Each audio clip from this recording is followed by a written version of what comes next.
Fabi, oh iya. Satu, dua. Lagi ngapain sih, Feb? Serius amat? Jadi gini guys, aku tuh masih bingung mengenai materi yang minggu lalu tentang ketimpangan pendapatan dan kesenjangan ekonomi di pelajaran ekonomi makro. Jadi aku searching deh.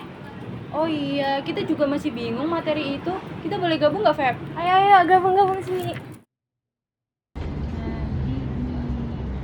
Kalau kamu masih bingung yang mana, Feb? Nah, kalau aku tuh masih bingungnya di bagian apa sih penyebab ketimpangan pendapatan dan kesenjangan ekonomi. Kalian lagi ngapain? Ini loh, kita tuh lagi nunggu kelas makro sambil review materi minggu kemarin. Ya, karena aku sama kita itu masih ada beberapa bagian yang dibingungkan dan belum mengerti. Oh alah, kalian bingung materi yang mana? Jadi tuh aku masih bingung man tentang apa sih penyebab ketimpangan dan kesenjangan ekonomi itu.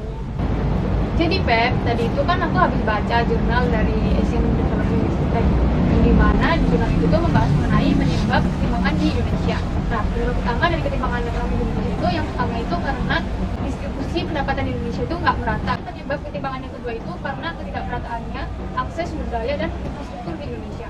Bisa kita lihat di Pulau Jawa itu mungkin sudah memadai ya, seperti stasiun, pelabuhan, akses pendidikan itu kan sudah banyak diatur. Namun di luar Pulau Jawa itu seperti di Papua dan di Nusa Tenggara itu masih sangat terbatas. Penyebab dari ketimpangan di Indonesia yang terakhir itu karena ketidaksetaraannya dalam mendapatkan pekerjaan di sektor formal. Jadi mendapatkan pekerjaan di sektor formal itu hanya bisa diakses oleh mereka yang pendidikannya itu sudah tinggi. Jadi mereka yang pendidikannya rendah itu sangat sulit untuk mendapatkan pekerjaan di sektor formal. Jadi itu penyebab dari ketimpangan ekonomi di Indonesia. Tapi BTW kalian udah tahu belum sih dampak dari kesenjangan ini tuh? Belum nih, emang apa sih, Sa? Nih. Menurut jurnal yang aku baca, ketimpangan pendapatan itu berpengaruh positif terhadap kemiskinan. Di mana semakin tinggi ketimpangan pendapatan yang terjadi, itu dapat berimplikasi terhadap peningkatan presentasi jumlah penduduk miskin. Kesenjangan yang mencolok antara kelompok kaya dengan kelompok yang miskin dapat menimbulkan ketidakpuasan sosial. Hal ini juga terjadi karena masyarakat tuh merasa nggak adil, sumber dayanya tuh nggak didistribusikan gitu loh secara merata. Selain itu nih, kesenjangan ini juga bisa berdampak pada stabilisasi ekonomi. Seperti ketika sebagian besar kekayaan itu hanya ada di tangan segelintir orang kaya, daya beli masyarakat secara keseluruhan itu akan menurun. Nah, ini berdampak negatif pada pertumbuhan ekonomi. Masyarakat yang merasa terpinggirkan itu cenderung lebih rentan gitu loh terhadap tindakan protes dan ketidakstabilan politik seperti itu guys. Tapi masalah kayak gitu tuh ada nggak sih kebijakan buat mengatasi masalah ketimpangan ekonomi di Indonesia? Jelas ada dong. Ini tadi tuh aku nemu jurnal tentang kebijakan apa sih yang sudah dilakukan sama pemerintah. Yang pertama yaitu ada sistem perpajakan yang progresif, yaitu pemerintah memberikan pajak yang lebih tinggi kepada masyarakat yang memiliki penghasilan yang lebih besar. Yang kedua yaitu ada program perlindungan sosial, yaitu pemerintah memberikan bantuan sosial kepada masyarakat yang kurang mampu. Misalnya program Keluarga Harapan atau PKH, Kartu Indonesia Pintar atau KIP, dan juga bantuan pangan non tunai. Selain itu, ada pemerintah memberikan subsidi. Sebenarnya, pemerintah juga memberikan banyak subsidi kepada masyarakat. Misalnya, subsidi BBM, subsidi bahan pangan, dan juga subsidi kesehatan. Tapi tuh ya, menurut kalian tuh kebijakan kayak gitu udah tepat apa belum sih? Nah, jadi sebenarnya kebijakan itu sudah tepat adanya guys. Cuman hanya saja optimalisasi pengimplementasiannya yang belum tepat. Kalau menurutmu yang udah tepat itu apa dan yang belum tepat itu apa, Feb?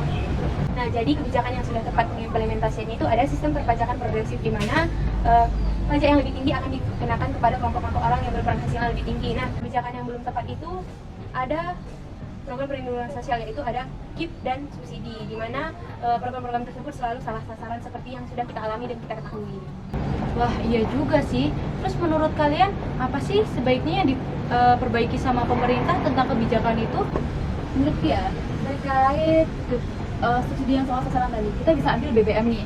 Pemerintah tuh bisa memperbaiki dengan cara membuat subsidi tertutup. Jadi pertama tuh pemerintah harus mengkategorikan masyarakat seperti kategori sangat miskin, mendekati miskin, dan kaya.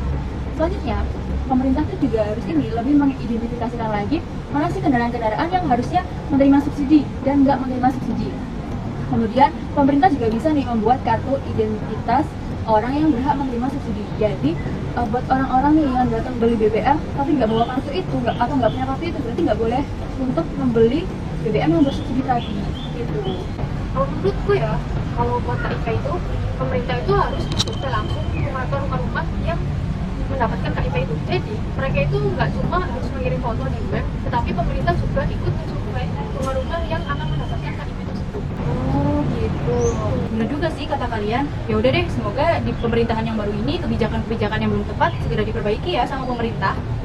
Amin amin guys, aku juga berharap gitu.